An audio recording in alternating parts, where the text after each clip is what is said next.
Hello, wrestling fans, and welcome to the latest edition of the We Can't Wrestle podcast. The Brothers Maxon here with you. I'm Nate. That's Aaron. Hello, everybody. And this week we are going to 1986 St. Paul, Minnesota. It is the AWA Brawl in St. Paul. Is going to be our review this week, which isn't going to be a very lengthy review because I don't have a lot of notes on the show. However, here at the beginning of the show, something I did want to dig into for just a moment is I wanted to get we haven't got to discuss it yet on the show particularly, but and it's unfortunate that two of the gentlemen are no longer with us. But I think this year there are finally three inductees, long awaited. It's about time inductees in the WWE Hall of Fame: Demolition, Bad News Brown, and Sid. Yes.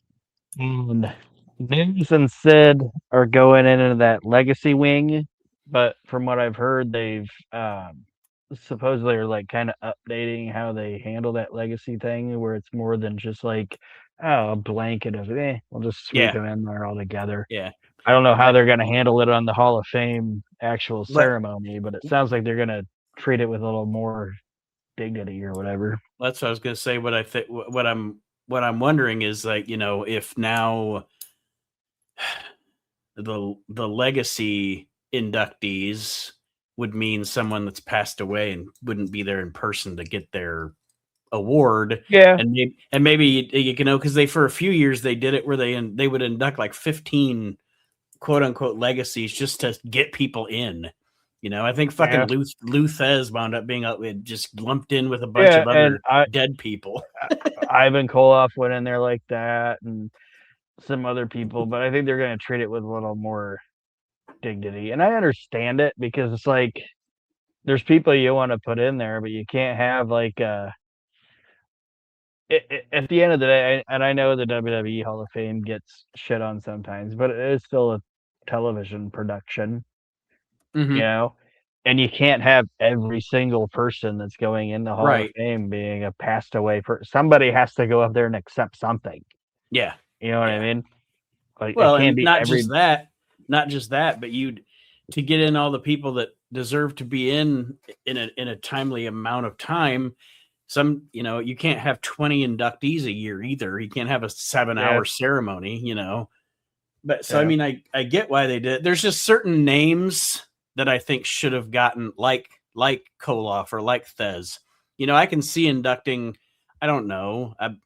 If you you legacy induct Blue Demon and he doesn't get a ceremony. Okay, that's fine. It's the WWE Hall of Fame. You know what I'm saying? Like, I feel like there's certain people that should get a bigger ceremony or whatever, ceremonial thing. And that's what I hope they're doing with Bad News and Sid this year. Yeah, hopefully. And like you said, it's good to see names like that getting acknowledged. Like, I always had a feeling, even if Vince would have still been in charge, Sid would have eventually gotten there because Vince really likes Sid. Yeah, but without having a Triple H and a Shawn Michaels, so. Yep, and he deserves to. He deserves to. He deserves to, not just because of the 3-year run he had as Bad News Brown in the WWF, which was great. He was one of the top heels. And that's the thing, is he was one of the top heels for the company during like its biggest business of that era, and rarely gets acknowledged. So it's awesome to see him acknowledged, but not just for that, but for all his contributions in Japan and Canada. The dude had a hell of a fucking career, and he was a hell of a worker.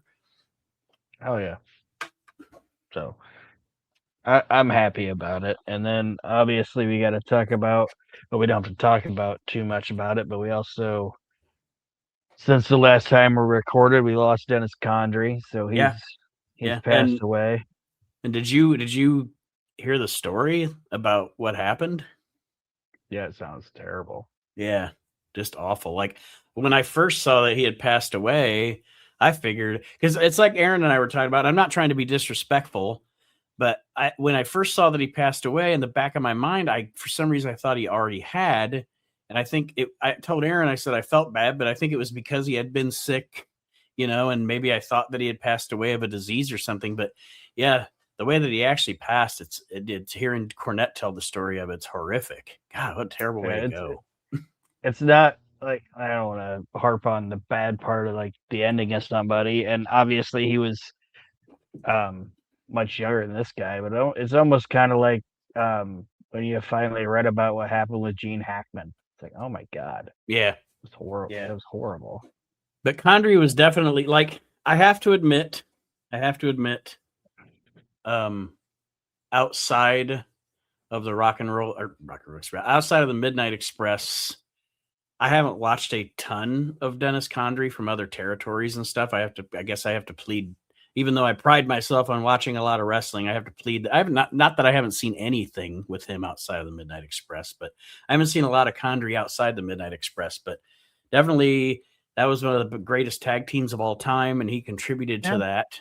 And honestly, his career is kind of like in a period where it's, I don't want to say it's hard to find stuff, but a lot of that stuff, it was shit the guys like back.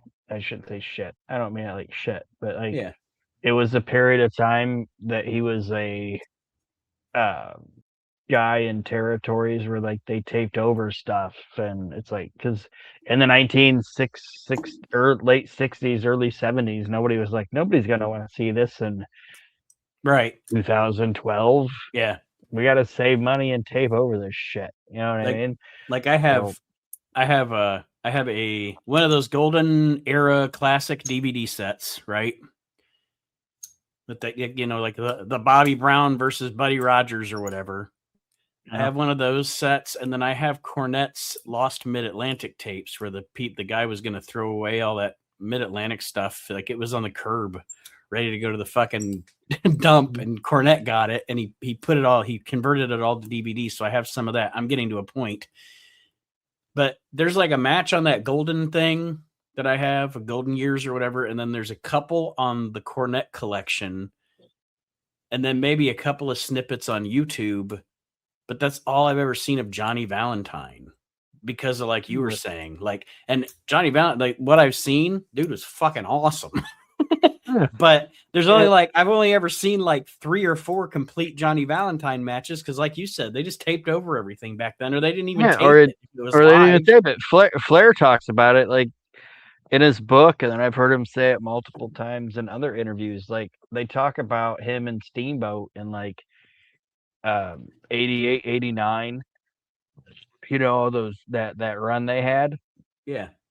And he's like, we had matches in like 75 or 76 or whatever at fucking house shows that were 10 times better than that. Mm-hmm. And the only people that saw them were the 8,000 people in the fucking Greensboro Coliseum that night. Like, he was like, those matches don't even compare to what we did when we were in our fucking 20s or whatever. Right. Yeah. But yeah, sad to hear about Dennis Condrey. Like I said, from everything I've ever seen of him, obviously fantastic performer. The Midnight Express as a whole, him and Lane and Eaton are all 3 in our We Can't Wrestle podcast Hall of Fame as the Midnight Express all together. We didn't include Randy Rose in that, but or Norvell Austin. Yeah, Norvell Austin. Maybe I should just throw him in there. But anyway, rest in peace, Dennis Condrey. Very happy about Bad News Brown and Sid, and super happy about Demolition getting into the Hall of Fame, especially before Bill Eadie is gone. Yeah. I think what Steph's going into, which I'm not knocking that. I'm just saying, I think she's one of the living people. I don't know if there's another living person. AJ Styles. Yeah, AJ Styles. So yeah, it should be pretty cool. I don't know who's going to induct AJ, but I don't know. Who do you think's going to put Demolition in? Mm-hmm. Demolition I have an Blast. idea. I have an idea, but I'm not sure. I was thinking of like, so of course it's Mr. Fuji's gone. I was trying to think of maybe somebody that, or some people or whatever that were big opponents of theirs from their career. I don't know. It might be Brett. I think it might be Brett. It could be. I really honestly like when I saw it, I'm thinking of like I was going through the catalog of people. I'm like, possibly Brett, Yeah, like I which said, I I think was would be thinking cool. and he had lots of matches with them, so that would check out. That's what I was kind of thinking of because sometimes if there's not like a living manager or something, they'll find somebody that was like a classic rival or whatever Yeah, that can. because a I mean, lot of their other guys aren't around anymore. you could even have Shawn do it, Shawn Michaels, Yeah, because he worked with them yeah. a lot. Hey, they should let Barbarian and Warlord put them in. Well, because then when I thought about Steph, I was like, it'll probably be Hunter. But I'm like, hmm I don't know. But like when I saw her name, I'm like, Hunter's kind of cliche. Because then when I saw her, I thought, it would maybe Sean if they don't want to go just the cliche and have Hunter do it. Yeah. I don't know. I think Um, Randy will probably be put in by, or AJ will probably be put in. I don't know who AJ would maybe maybe Cena, possibly. because Like part of me was like when you said AJ's name, it popped back into my head. And when they first had him, like the more I thought about it, I'm like, it sucks that Chris Daniels is the fucking talent relations of AEW because that shit won't happen. Mhm. So and Samoa Joe's in AEW now. Like I Yeah. was so I don't know. That's what I was thinking. I was thinking about that's like you said. I thought Christopher Daniels, and I thought nope, he's with AEW. So I started thinking of WWE opponents. You wouldn't have Shinsuke do it because Shinsuke probably not knocking on him, but He doesn't speak great yeah, English. he. But Cena could. Orton. It'll Yeah. probably be one of his main event WWE guys that he's had a program with the past however many years. Um, uh, Jeff Jarrett's not associated with WWE anymore, is he? He's in AEW. Like Mm, he's in their office. okay. Well, he's out. Well, let's get into this AEW. I guess Dixie Carter. There you Yeah, go. Dixie Carter. Yeah. I mean, with their association with with TNA now, somebody like Kazarian could possibly do it, but Yeah. I don't know. Possibly. I would suspect it's probably going to be one of the guys he had big WrestleMania match with or something. Yeah. This is the Brawl in St. Paul that we're about to discuss. It's the Yes. AWA from Happened Christmas on Christmas. 1986. It's a Christmas show. If younger fans don't know, back in the day in um, territorial wrestling, Christmas and Thanksgiving were historically big um, box office dates for wrestling. Thanksgiving and Christmas shows. So obviously they're doing it here. But looking at this crowd, it was not a big box office night for the. And I will mention that throughout speaking to the crowd throughout the night, there are a couple of really annoying Oh yeah, fans that were apparently too close to where things were mic'd or something because I'm like, yeah. shut the fuck up. I also have a thought on on at least one of them, and this is the. It's not the end, but I'm not a huge AWA history buff out of all the company, like out of all like NWA or NWA WWE WWF at the time, um, WCCW, all that, like those promotions, Yeah, AWA is like my least favorite one, so I'm not like the biggest expert on it, but right. I will say that you can tell this is when the tank is it's not on E yet, but it might be. And luckily, because when you picked this number to watch this show, I was like, I'm gonna see what I usually get on Wikipedia because I want to see if there's anything I can look up on like storyline wise or whatever on any of these shows. Which there isn't really a Wikipedia for it, but there is like a SmackDown Hotel um like synopsis of the show. There was a dark match, and luckily we didn't have to watch it because it was a match between Buddy Wolf and Buck Sumoff, and it was a 15-minute time limit draw. Yikes. Yeah. So to open this thing, to get this crowd pumped up, gave us a 15-minute Buck Sumoff match. To start the show, we have Earthquake Ferris against Brian Knobbs. I put down Huff. Here's Rod Trongard with this Dick Josanowski. There's a bunch of skis. They are in Minnesota. Josanowski. Hey, how you betcha sure. Hey, I mean, it's no different than where we grew up. You know what I mean? Like, yeah.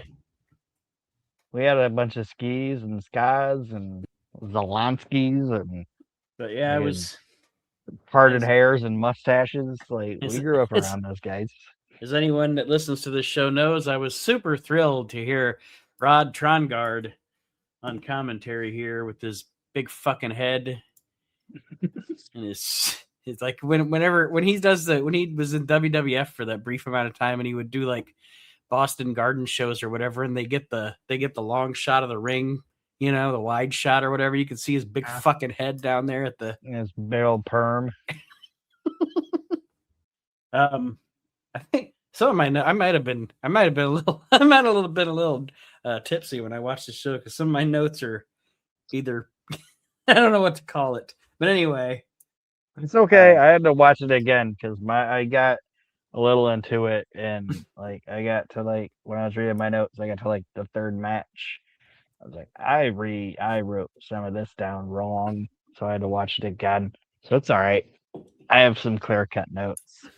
But like you said, go ahead. Sorry. It's Brian Knobbs, not yet a nasty boy, because the other nasty boy is going to be a referee later on. Yes. And according to go ahead. According to Dixie, this is his. According to Dick, this is Brian Knobbs' AWA debut, because they were talking about how they haven't seen him yet. So at least television-wise, this is Brian Knobbs' debut against Earthquake Ferris, who I know little about. Yeah, he stunk. He sucked. The match is what it is. Earthquake Ferris wins with a Ferris wheel. Yeah, he wins with the Ferris wheel. And a big splash. I know later on we kind of shit on Brian Knobbs, but this is that period where you're talking about like up until like 94, 95, like here you can see Brian Knobbs. He ain't bad, you know, and he's a good heel and working the crowd, and like I said, like I don't mind Brian and Jerry. Well, I always like Jerry, so I should say Brian. Like I don't mind Brian until like 95, where they just got fucking lazy. We've talked about it on the show before. I am a fan of like 1990 to like 1994 Nasty Boys.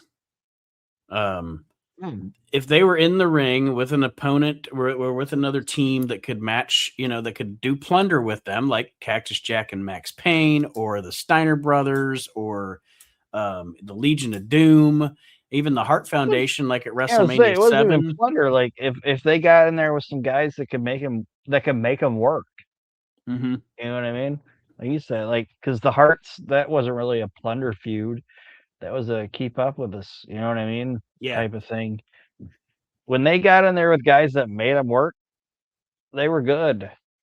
But like I said, this is early Brian Knobbs, and he's in there with a trash dude, and they're trying to get this Earthquake Ferris over, and it just ain't working. But like you said, he wins with the Ferris wheel and then a big splash. And I don't know the name of the interviewer, but he interviews Ferris afterwards, and he's just fucking yelling gibberish. I put down Earthquake Ferris gets interviewed, and he's excited. Oh, he's very excited. Like he sends a big shout out to Larry Nelson. who's like Larry The ring Nelson isn't announcer. interviewing people on this show. He's being the ring announcer. It's like, why don't you flip it? Yeah.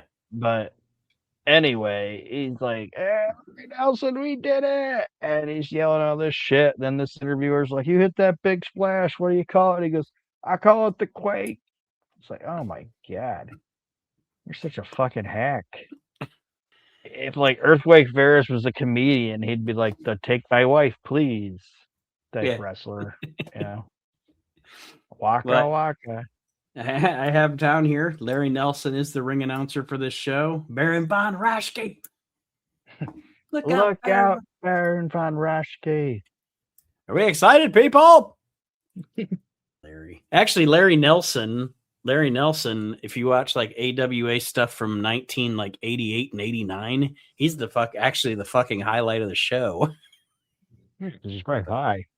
The next match is Boris Zukov with Adnan Al-KC versus Steve Ozanowski, otherwise known as Steve O. And this must be the I'm just to throw it out here.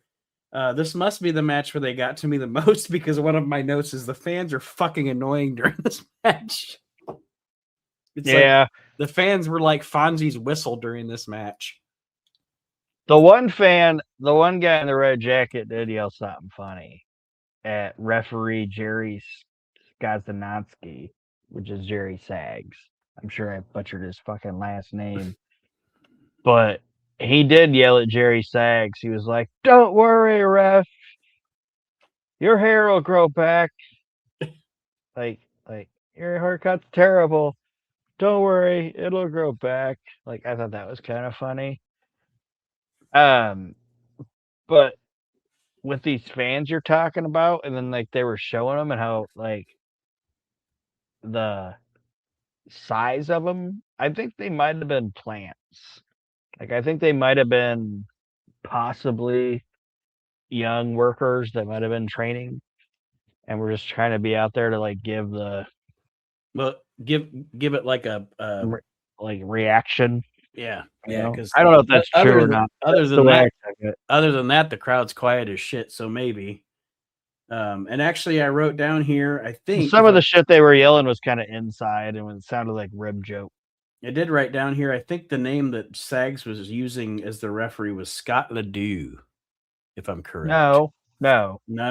Scott Ledoux was an actual worker, and he was like one of the guys they used as a referee, and he'd get into it with the wrestlers. And Scott Ledoux, because I'm going to tell you, this is where it's funny, because like I do know some AW. Scott Ledoux was the guy they didn't want in some of the matches because Scott Ledoux was having issues with the heels, and they didn't like him being in the match. Like, Jerry went by his actual name. So I must have wrote down. Ledoux, they bring up Scott Ledoux in the next match. It's probably where you're drunk. Okay, yeah, because I have my note here. Scott, maybe I was misreading the commentary or something, or not listening because it's fucking Trongard or whatever. Because I was drunk. It says Scott Ledoux. I'll get you back on track. Scott Ledoux is the referee, but it's actually Jerry Sags. That's what I have written down here. So I'll get you back on track. All right. That'll come next. It's very rare, folks, that Aaron gets to steer the ship here, so that's fine. I must have been fucking blasted when I was watching the show. I'll get you back on track. All right. Well, Buck Zumhoff. Boris Zukov, not Buck Zumhoff. Boris Let me Zukov. Get you back on track. Yeah. Boris Zukov is not long for the AWA world. He's going to be going to WWF very soon. I think the Bolsheviks exist by late 87. So, yeah. So he might have another 6 months, year into this promotion. Okay. And if you notice, when he gets introduced here and he's with Sheik Adnan, he's got like the Mongol Bippo type hair where he's like that's bald, so funny. But he's got the hair on the top, like right in the middle. It's just it's just really funny because my notes say Zukov is sporting the Beppo Mongo look. Yeah. So we And both thought the same thing. when he got to the WWF, Vince was like, "Welcome to the party, pal. That's I gotta need you to go. I need you to shave that shit off the back of your head." So obviously he did it. Um, but like you said, this is Boris Zukov with Sheik Adnan Al Kahasi or whatever, and he's fighting Steve O. I don't have a lot of notes in the match. And when I don't have a lot of notes, I like to put a question in the middle of it. And one of the questions is, um, Sheik Adnan, Billy White Wolf, whatever you want to call him. We were just talking about it. I know he'll probably never go in as like a whatever, but do you? I put that I think he should at some point be put in as like a legacy guy. I do, and the reason I think so has nothing to do with anything. I mean, not anything. He had a really good career outside of the Fed. Obviously, he was only in the WWF for like a year as General Adnan. Well, in the Yeah. 70s, he was there as White Wolf. Oh, that's true. But also, folks, fascinating life. Read his book. Like Yeah. his book is fascinating. Like if you ever read his autobiography, but yeah, no, I'd say he should be in the Hall of This Fame. is like a historical person. His name should be in there. Hmm. And he Um, was like you said the Billy White Wolf deal, and he was a huge part of the AWA for a long time. yeah.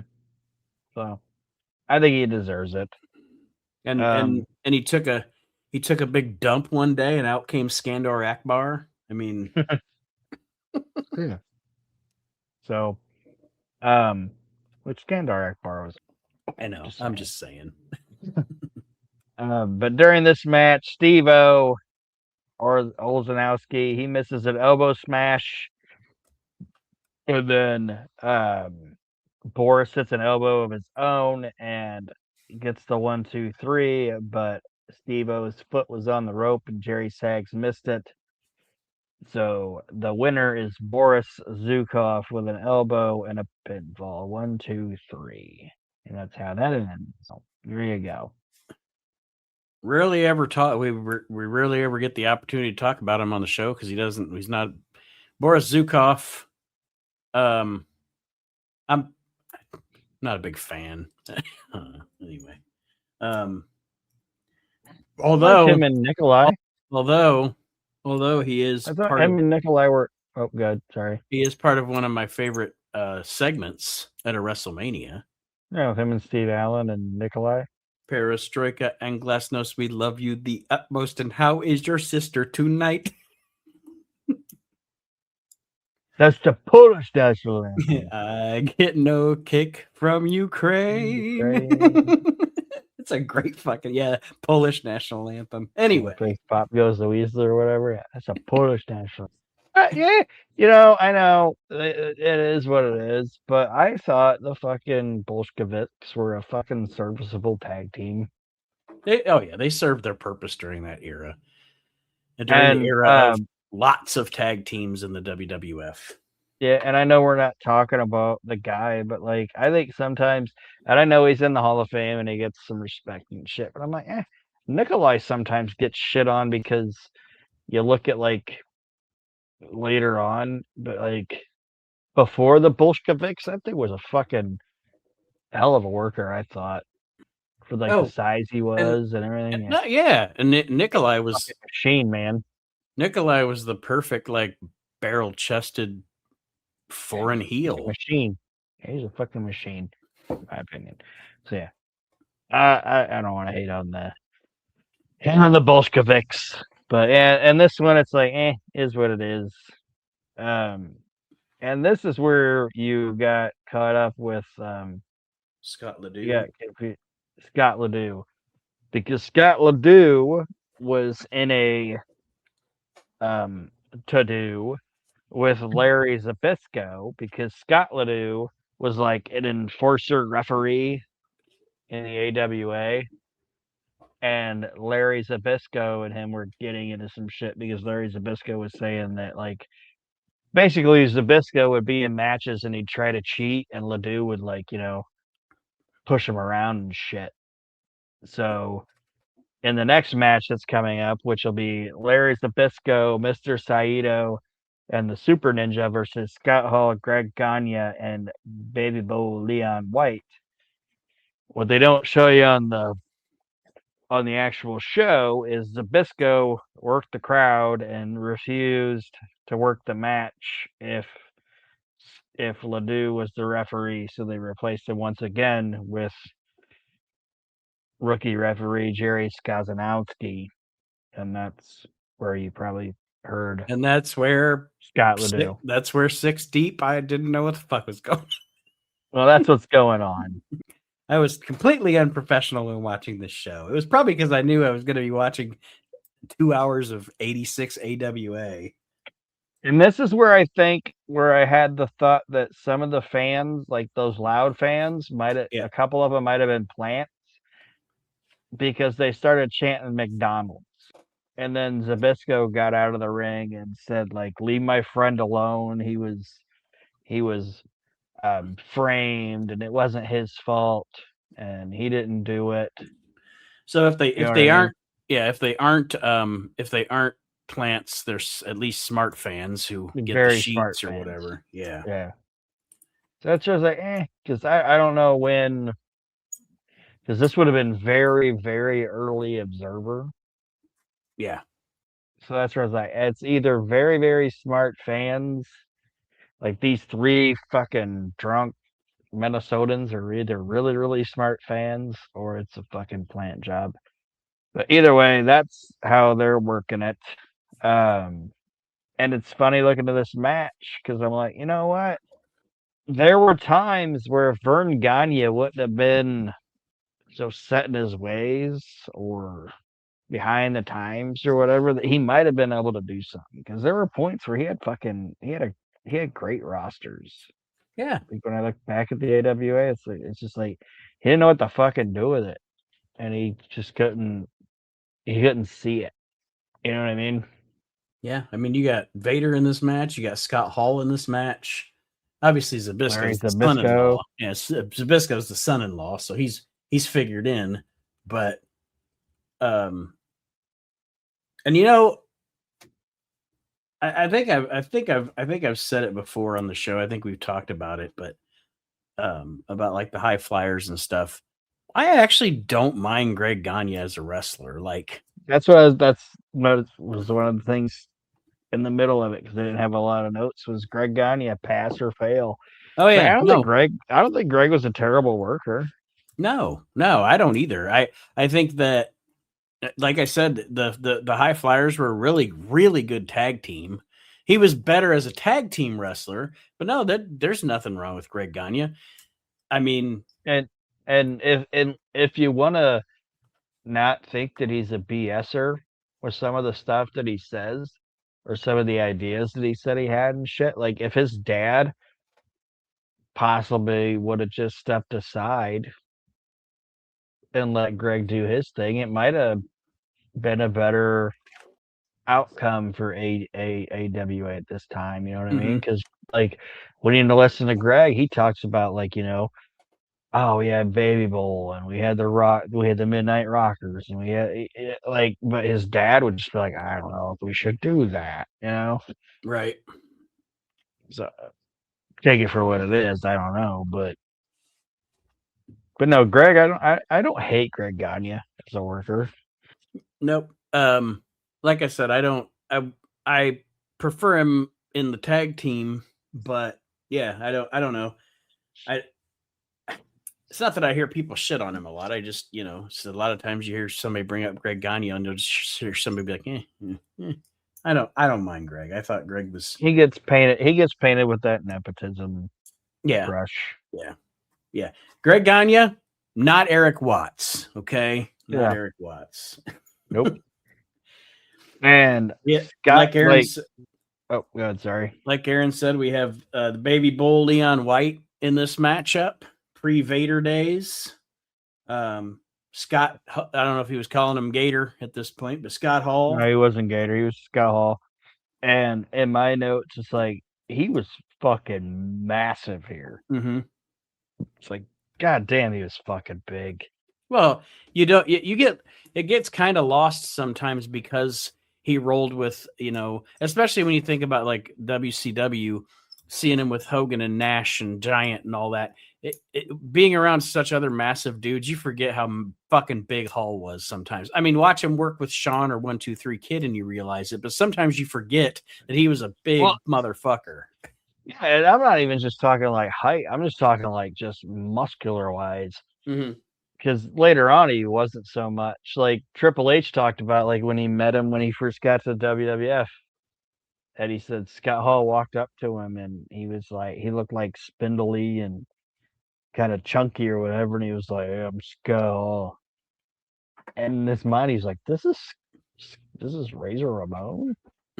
This is the guy on TV. And then when he'd go out on TV, he'd be like, Jesus Christ, he looks like it's like he'd transform, Yeah. But like, I don't know, it hit me different here. And like, I'm watching Scott Hall in 1980 or 1986. I'm like, God damn, this dude was fucking jacked to the gills. Fucking like Well, 1986, fucking handsome. You know what I mean? It's like this yeah. guy. You don't have Hulk Hogan anymore. Mm-hmm. Like this should have been your fucking dude. You know what I mean? And it's just like Yeah. that's what I'm saying. Like Vern Guyton just buried this guy in the middle of the fucking card. And I know he's got Kurt, and that was a good idea too. But it's like I don't know. That's where I'm saying. Like I think sometimes Vern Gagne just shit the bed on not seeing what he had in front of him. Yeah. Oh, no fucking doubt. No doubt. He was the victim of having too much talent and not knowing, or not, like you said, not seeing what to do with it or knowing what to do with it or change with the times. And then Fritz von Erich was the opposite. He was guilty of using the same talent over and over and over again. Like, Yeah. Yeah. But anyway, two sides of the same coin. But yeah, this match was fine for what it was. Mr. Saito and his big. Speaking of big heads, I wouldn't make fun. I think he's passed away now, but he's one of those guys like Harley Race, where it's like I don't care how fucking old that dude was. I would never make fun of him or say like I was like that guy could have came up to me at like 80 and I would have been intimidated. I think like there's a few guys still around like that now, where like if I met this guy at a fucking autograph signing or just out in public, I'd be like, I'm scared. Like when I met Haku, I was scared. I'm like, I know he's not gonna beat me up. It's a right? goddamn autograph signing, and I'm paying him for Mm-hmm. his autograph, so he's not gonna beat me up. But I was like, I was still highly intimidated. And Saito is one of those guys. It's like if I was around that dude, I would have been like, "Hello, sir. Thank you very much." And I don't know who this Super Ninja is because usually they just in the AWA He's Super a Ninja was just some white guy. That's whoever the ninjas were. Most times were just some white guy in a ninja outfit. he was a legit. I can't pronounce his name, but I looked it up at this point because I wanted to see who it was. Because I think at one point Paul Diamond did it. Yeah, he was a Super Ninja. After this guy left, he was still Zabisco's ninja, but this was an actual like legitimate like New Japan guy that was over here doing the American excursion thing. But yeah, But he tosses white powder in the face I of Scott Hall, and I was like, oh, there's the start. This is the start of the downfall of Scott Hall. it was like cocaine. it was like, hey yo, Hey yo, Oyame, chico. oye chico. It's funny. This was the start. This is the start. And he gave me in the face with the booger sugar, man. he just said it was like, don't, don't, don't. But then Saito covers Scott Hall, but then it turns into a big clusterfuck, and it's not really a pinfall. So this thing just ends in a wild brawl. between the heels and faces, and they never announce if there's a winner, a loser, a disqualification, double disqualification. Like, this thing has no ending. There's no official call to the end of this match. That's kind of what I have here too. And I don't think the commentators even mention. No, there's after no the fact. there, I know there's no ring announcement, but I don't think the commentators ever went back to it either. yeah, they don't tell you what happened. Trongard was like, "Fuck it, I'm Rod Trongard. Fuck it." And this other guy, this Dick or whatever the fuck his name is with me, Ditsky. Dick Joznowski. He also probably has a used car lot in Minneapolis. Or he's the weatherman. Or he's the weatherman. Hey, it's going to be cold out there. Oh, it's a bit nipply there, Ron Trongard. Good thing you're wearing that hat. This is my hair. I thought you got one of Zhukov's hats there. I thought that was a gnarly hat you had there. Could see it from space. It's like Sputnik. It's like Sputnik. That's what Rod Trongard now is just Haid, commentate now. Or Johnny's like, head pants. Head pants now. Cry yourself to sleep on your big pillow. He's gonna go cry himself to sleep on his huge pillow. It's like Sputnik. It's like Sputnik. It's round but pointy at parts.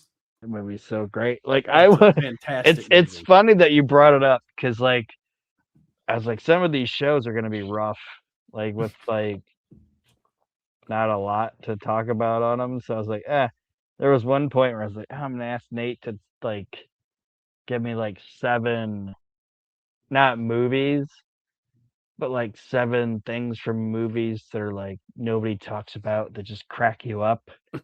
And that's one of the ones that's on my list. It's not the Hid thing, but it's from So I Married an Axe Murderer. And it's the fact that his parents love the Bay City Rollers. Yeah. It's like the most random thing. Night. It's the most random fucking thing in a fucking movie ever. Is his parents fucking love the Bay City Rollers. Another great moment, moment in a movie that is when on Fun with Dick and Jane when old dude falls, but they show it from like like when he tackles him. Yes, the tackle. That's what it is. But they show it from like the front. Yeah, fucking love that guy. It's quiet and it's into this bush. Yeah, that's his best fucking movie. Yeah, I love the fact that they fucking love the bass. It's their favorite band. It's a random movie with the most random band ever. But anyway, the next match on this show is the AWA Heavyweight Championship. It's Kurt Hennig versus Nick Bockwinkel with Billy Robinson as the referee. Some of my notes are stupid. Well, I don't have a lot of notes on it, but like, it's like cheesy notes. Like, oh, these are 2 of the best to ever do it. Like, no shit, Sherlock. Nick Bockwinkel always looked the same age. Yeah, and I'm glad you brought that up because one of my notes is, and I wanted to look it up. In this match, Kurt Hennig is 28 years old. Okay, and Nick Bockwinkel is 51 fucking years. It's fucking insane. Yeah. Not that Kurt was 28, but that Nick was 50 fucking 1 years old, and he does not look out of place. Right. Working with a guy that at this point was probably one of the top 3 professional wrestlers in the entire country. No, Nick Bockwinkel. You know what I mean? Yeah, Nick Bockwinkel, he doesn't get talked about enough for being, a lot of times we talk about people like Kurt Hennig and Randy Orton and Kurt Angle, who are just fluid, natural, perfect wrestlers. Bockwinkel's in that category. People just don't talk about it because he kind of gets forgot about because, he just gets forgot about. because time marches his era on.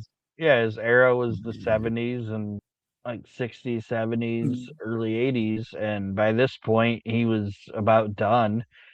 I don't even think he's long for the world in AWA. Mm-mm. I don't remember. I Mm-mm. don't know when he goes. There's goes a to point work where for Vince as he an go agent and a commentator. he goes to work for Vince in late '87, early '88, I think. Yeah, Yeah. and I know it seems like it's 87. A year is not a very long time in professional. You know what I mean? Especially not in professional wrestling in the '80s and '90s. Yeah. So, but like I said, he's fucking 51 and Kurt's 28, and he doesn't look out of place. And I think that should be said a lot for Vern, or not Vern, for Nick. Um, and I've also heard from multiple sources, and I think um, Bruce Pritchard even. And I wanted to ask you this: how different you think it would have been when the concept was first thought of? I've always heard that Nick was the original person for the template of the $1 Million Man. Because Bruce Pritchard has said it, that he said that Nick Bockwinkel, when Vince originally thought of the $1 Million Man, they're like, oh, who would we put on that? That Vince said Nick Bockwinkel. It's funny because I think it would have been totally different. Well, that's what I was about to say. I can see. It's one of those things where it's like I can see what they're saying, but you can't imagine it not being Ted DiBiase. It's like somebody else being the Undertaker. You know what I mean? Like I don't know. But I mean, I can see why he would be somebody that would be considered.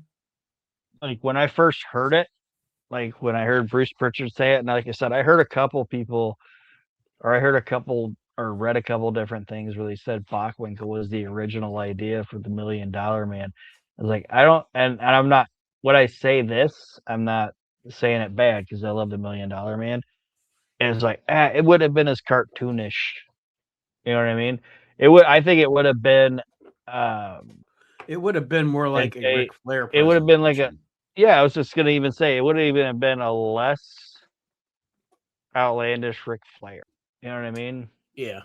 And I also like think, I don't think that $1 Million Man would have been like buying swimming pools. I also think children and shit. I also think that $1 Million Man could have had a run with Hogan, but probably wouldn't have had a run as long as DiBiase did with. Yeah. DiBiase owned that fucking gimmick. Yeah. But right. This Hennig Bockwinkel match is good. This isn't as good as the hour-long match that they had earlier in '86, which is honestly, if you don't ever watch this Bockwinkel Hennig match, that's fine. But do yourself a favor if you haven't and watch their hour-long minute, their 60-minute match from earlier in '86, because that's one of the best matches of the '80s in my opinion. But you're not gonna go wrong here anyway, even though it's kind of a cheap finish. But I was checking something. Yeah, the finish is that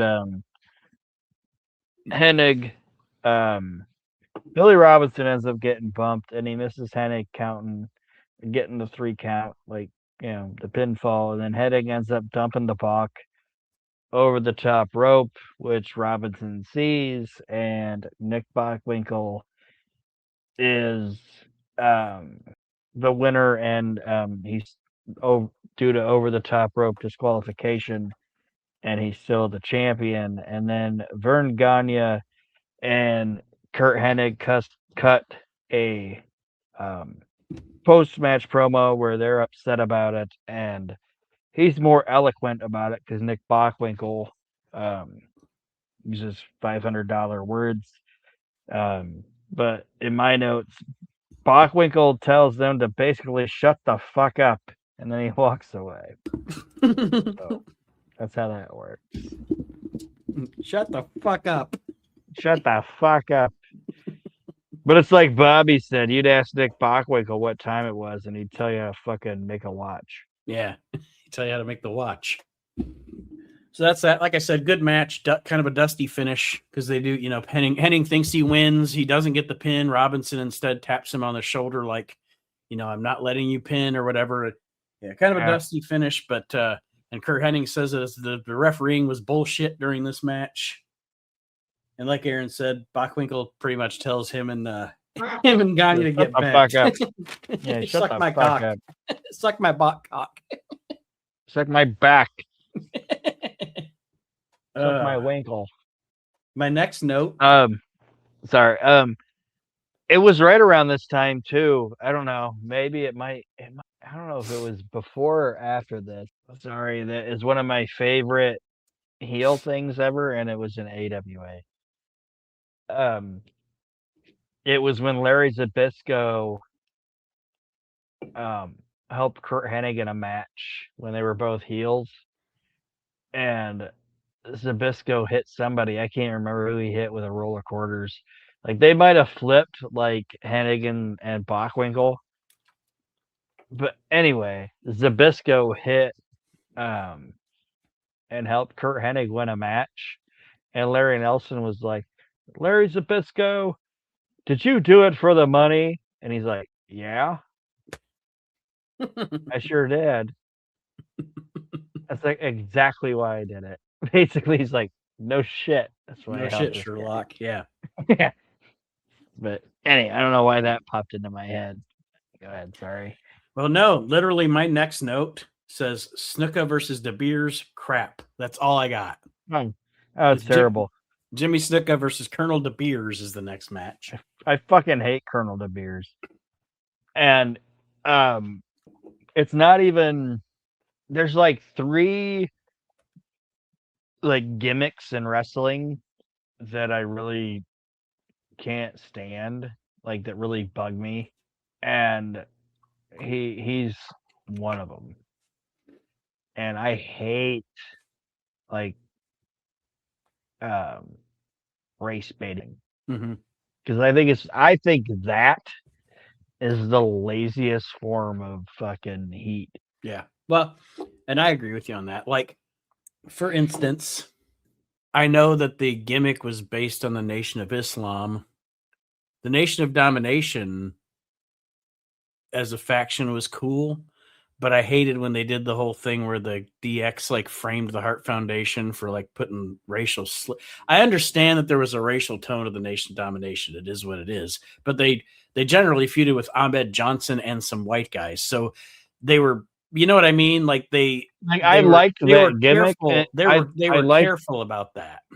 I liked that gimmick, except for like when they'd have Farouk be like, "There's never been a black man as the world heavyweight champion."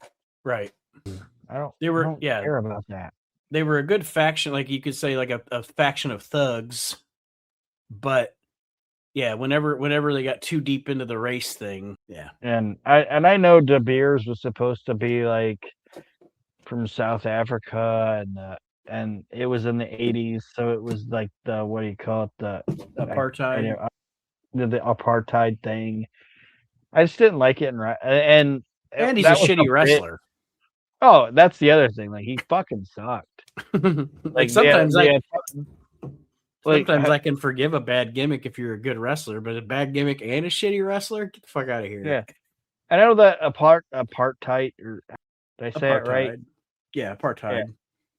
Yeah, like that's like the side gimmick or the side storyline in what, Lethal Weapon 2. Yeah, like in a situation like that, like, I don't care. It's a fucking movie or whatever. Yeah. But like wrestling, it's like, I don't need it. And his gimmick was just racist. Like, he was a racist guy. It's like, fuck off. Well, Snuka beats him. Enough said about that. And I don't like racist shit in wrestling. I've never been a big fan of anytime I see it, I just think it's distasteful, is domestic violence. Yeah. Like that type of shit. I don't like that. I don't think that needs to be in wrestling. There's certain things in wrestling where I'm like, nah, I don't need that. The closest thing to domestic violence that Savage and actually Liz? worked, yes, was Savage and Liz. Because first of all, it was never made apparent. It was just kind of alluded to. Like Liz never showed up with a black eye or anything like that, Like that, her being intimidated by him, they never said Randy beats Liz. It was just a matter of she's with this crazy guy and she's intimidated. But like when they did the shit with Dirty White Girl and she actually had the black eye and all, that kind of stuff. That's or like shit with Terry and losing the baby and I don't know. Yeah. I agree. I agree with you. So fuck the Bears. The Bears. The Bears and the Snooker. And the main event of this show is a non-title match. The AWA Tag Team Champions Buddy Rose and Doug Summers against the Midnight Rockers, Marty Jannetty and Shawn Michaels. And one of my notes on this match is even though everybody is good, even though everybody's good and decent in this match, this is one of those matches like early on where you can see the potential in Shawn Michaels, See, I have a couple not weird note or weird questions or weird thoughts. But one of the first thing was that these four were fucking awesome together. Oh yeah. Obviously. But one of the first things that I put by a question mark was at this point, and I'm glad you brought up Shawn, at this point until like 92-ish, and mind you, we're both Shawn Michaels fans. Mm-hmm. I'm going to ask you an honest question. Okay. At this point, because at this point is when I even going back and watch, because I don't see a lot of Shawn Michaels and Marty and Marty as his own guy and like Continental and all that shit. Right. But from like this point up until let's say the breakup, okay. Mm-hmm. Was Marty better than Shawn? No. As a worker? No. You don't think? No. I think that and I know it's a funky comparison because I guess you know what? Maybe it's down to style. It's a funky comparison because I have never thought that I personally never thought that at any point was Robert Gibson better than Ricky Morton. But it's almost two different things. So from a personal wrestling perspective, maybe you watch the Rockers and think Marty is better than Shawn. You know what I'm saying? Like to me, and Marty was great. Don't get me wrong. Marty was fantastic.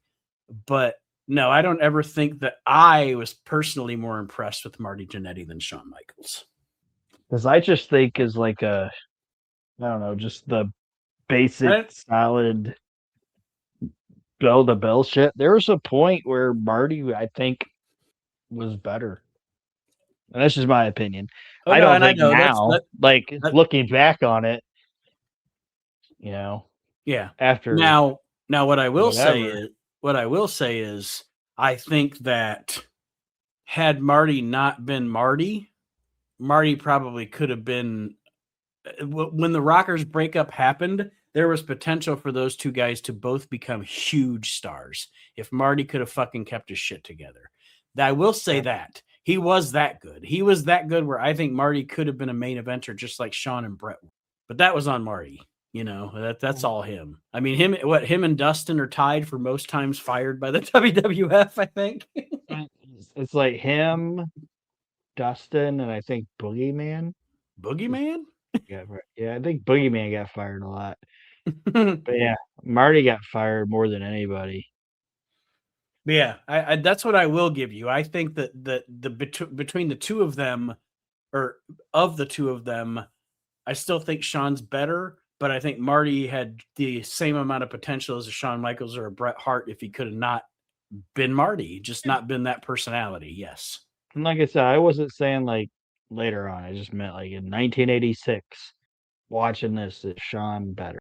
And I part of me looks at it. I'm like, I think Marty at this point was a more seasoned wrestler. And he was more seasoned. He had been around longer. Yeah. But yeah, to me, when I watch this match, I see 4 really good workers and a great manager on the outside, obviously with Sherry. I see the whole package in the match, but I just wrote down that I was very impressed, or very like I could see the star potential in Sean as I. Yeah. And then the other like super random thing I'm gonna say, and you can virtually smack me in the face and tell me I'm wrong on this. And it's not the same thing, but just the way, like, I'm glad you brought up Sherry. Like the way she reacts to like her heel, like her charges getting beat up and shit, and like the reaction she has and everything. Mm-hmm. There's a manager that I think reminds me so much of her. You know who it is? Jimmy Hart. No. Hmm. Paulie. Who? Paul Heyman. Oh, okay. Paulie. Yeah, I can see that. Like Paulie, even like it's especially like out there like when he was with Brock, but even before that, like he almost cries when his guys are getting beat up, and he's like, "No, get up, please! Oh no!" You know, and it's like part of me is like, did Paul Heyman? It's funny. Look It's at Sherry Martel and see what she was doing and fucking steal shit from her. It's actually funny that you say that Paul, because I can see that, and I see an evolution, because I said Jimmy Hart because I was going to say Sherry watched Jimmy Hart in Memphis and copied some of that. And you went the future direction and said Paulie watched Sherry and cop. So like, I think we're both right, because I see a lot of like the way that Sherry reacts to things, and the overreaction to some things, and like I see her patterning herself after Jimmy Hart, and I can totally see Paul Heyman patterning himself after her. Yeah, it's like when I watch it, I'm just like, I don't know. And like I said, it could be like totally out of left field. I'm sure No, I totally see it. Just like, man, she's like the female Paul Heyman. Like she took more bumps. Well, I shouldn't even say that, because Paulie took bumps and shit in his early career. Mm-hmm. You know, but like, yeah, just like the crying and the almost like as soon as that guy gets hit, like she would sell what her guys were getting hit with outside of the ring. You know what I mean? Yeah. And he did the same thing. Mm-hmm. So Brock. Yeah. So I guess it's not as out of left field as I thought. But like Nope. these guys are these 4 are the last really good thing to happen in the AWA. And the thing that I'm saying, like, where it's like if somebody not as out of touch as Vern Gagne would have been charged, probably could have revitalized it even more than what it did. Mm-hmm. In my opinion. I agree. And these two teams never had a bad match. Yeah. And the Midnight Rocker. I will say, other than him like doing some jobs in WCW and stuff, this tag team with Buddy Rose and this feud with the Midnight Rockers is my most exposure to Doug Summers. Like, I don't know much else about Doug Summers, to be honest, in his career. I have no idea. He showed up at that Clash of the Champions we watched once. I'm like, actually, Doug Summers is on some Nitros. He does some jobs on Nitros, but so he was wrestling all the way into the Monday Night War era. But I just, other than this tag team and then those random, like I said, random appearances in WCW from time to time, I don't know a fucking lot about Doug Summers, but he was good. He was serviceable in this tag team with Rose. Yeah. And at this point, apparently, Sherry was a chubby chaser because she loved both of them. Yeah, like I said, it was a good and I'll just go like the Midnight Rockers end up winning with a high cross body, and Post-match, Summers and Rose beat down Marty Jannetty until Shawn Michaels breaks back into the cage and saves Marty. And they run them off, and the Michaels, the Midnight Rockers, The Michaels. they end up, they run them off, and it's basically how the show ends. And the AWA Brawl in St. Paul it's Hennig and Bockwinkel in this one. Other than that, it's kind of a Yeah. Meh. I'd give it 1.5 yes. On the Levy scale. 1.5 yes. Are we gonna do that the rest of these fucking YouTube shows I have? I'm gonna write that down. How many minutes? I'll write that down, the Levy scale. Well, that was the Brawl in St. Paul, which this is the rare occasion. Like I said, folks, it's kind of cool when Aaron gets to steer the ship, because apparently, like I said, I was fucking bombed when I watched this show. But we made it through. Go ahead, sorry. Before we came on the air here, as we continue going through some shows that Aaron picked randomly from YouTube for us to watch, I got to randomly pick a number, and based on that number, Aaron is about to give me and you all, the listeners, the next show we will be reviewing from YouTube here on the We Can't Wrestle podcast. Do you remember what number you picked? I think I picked 10. You did, and guess what it is? If it's another AWA show, we're retiring. It's another AWA show. This is the final episode of the... It is AWA Wrestling for a Cure. What year is that? Bob Backlund's on it. I forgot to write down the year, but I will look it up real quick. Bob Backlund's on it, so it might be part of Pro Wrestling USA. Oof. AWA. I think it's hilarious. This one is from 85. Yep. So there you go. August of 1985 is another AWA show. AWA Wrestling for a Cure. We are Minnesota fucked here. At the jeez. Like when he said 10, I was like, oh jeez. Oh jeez. You betcha we're gonna watch some more. Betcha sure, AWA. I picture William H. Macy with his fucking ice scraper out in the parking lot on Fargo. You know what it's not the funniest thing on that fucking movie, but you know what makes me laugh the most in that fucking movie? What's that? Is when the pedestrians drive by the cop shooting. It's just like that chubby guy looking at him. Yeah. Because there's no words or anything. Yeah. It's just kind of slow. He's like, oh, God. Oh, jeez. And you can hear them. They're like, you don't hear them, but you hear them being like, oh, no. And then like their car goes off the road or whatever. Like, that's my favorite part of that fucking movie. And then he's like, yeah, the chubby one or whatever. He's kind of funny looking. He's funny. They had the funny looking one.